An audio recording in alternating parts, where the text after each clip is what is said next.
everyone. Today is April 1st. I love April for a few reasons.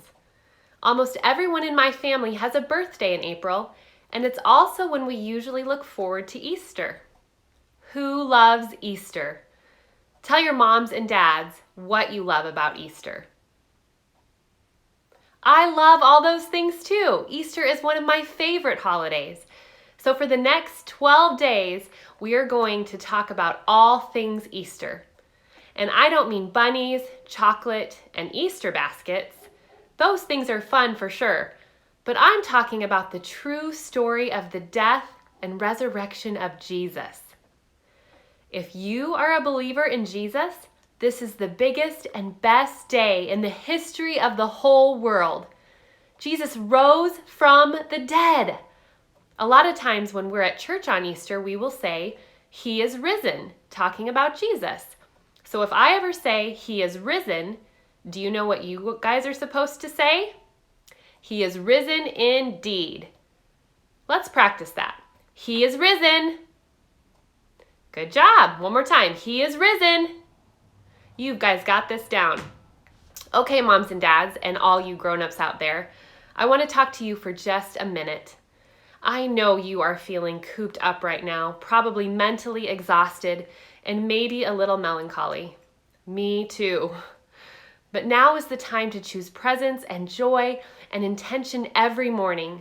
One of the best gifts God has given us for teaching spiritual truth is the family. God has entrusted moms and dads, grandmas and grandpas, aunts and uncles with the next generation. And it is up to us to pass on a godly heritage so our children have the biblical foundation necessary to withstand the many challenges in today's world. I'm hoping you can use these Easter devotionals to do just that. We will be using the book, Benjamin's Box. You can purchase this on Amazon for about $6, but you don't have to, but feel free if you want to follow along. And then we will be opening up the treasures in these resurrection eggs. These eggs enable kids to see, touch, and hear the greatest story ever told. Most days we will open just one egg and talk about what each treasure inside means. And you can make this even more fun for your kids if you want to hide the egg each day before you watch the video. At the end of the video, I will tell you what egg we will be opening the next day so you know what color to choose to hide. I will also post scripture that you can read as a family to prepare your hearts for Easter. Today, we will begin our devotional with pages 9 and 10 in the book Benjamin's Box. We won't get to the eggs just yet. We will open our first egg during tomorrow's devotional. This book is about a little boy named Benjamin, who is very curious, and I know we have some curious kids out there. When Jesus comes to Jerusalem, Benjamin decides to follow him and find out who he really is. At first, Benjamin thinks Jesus is a good teacher, and then maybe he's a king, but at last he learns the good news that Jesus is the Son of God. Benjamin is not a real person from the Bible, but this is a fun way to tell the true story of the death and resurrection of Jesus Christ. Are you ready? Here we go. Long ago, in the faraway land of Palestine, there lived a boy named Benjamin. His small, humble home was nestled into a wall of other houses, almost hidden on a narrow back street in the bustling city of Jerusalem. Benjamin loved Jerusalem because God's temple was there. More than that, Benjamin loved God.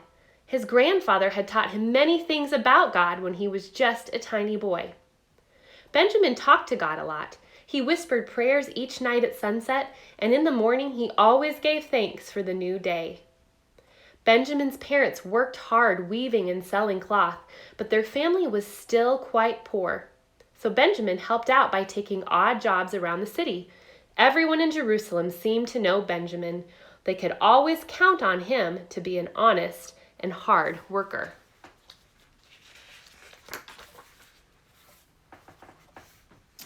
One bright spring morning, Benjamin sat outside in the sunshine. In his hands was a wooden box. "Hi, Benjamin," called his friend Eli. "What's that you've got?"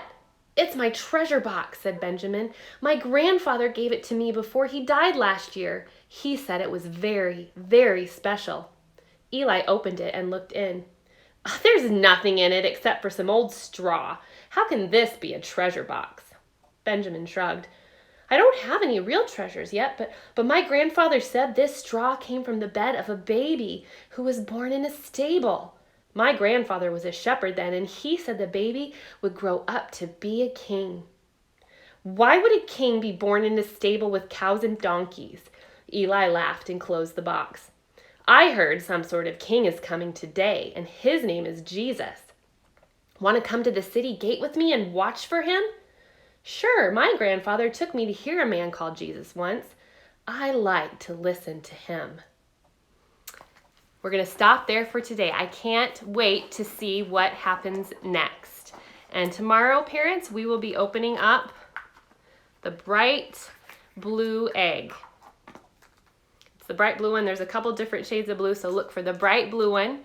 And tomorrow we'll find out what's inside. I will see you tomorrow, and remember, He is risen. He is risen indeed.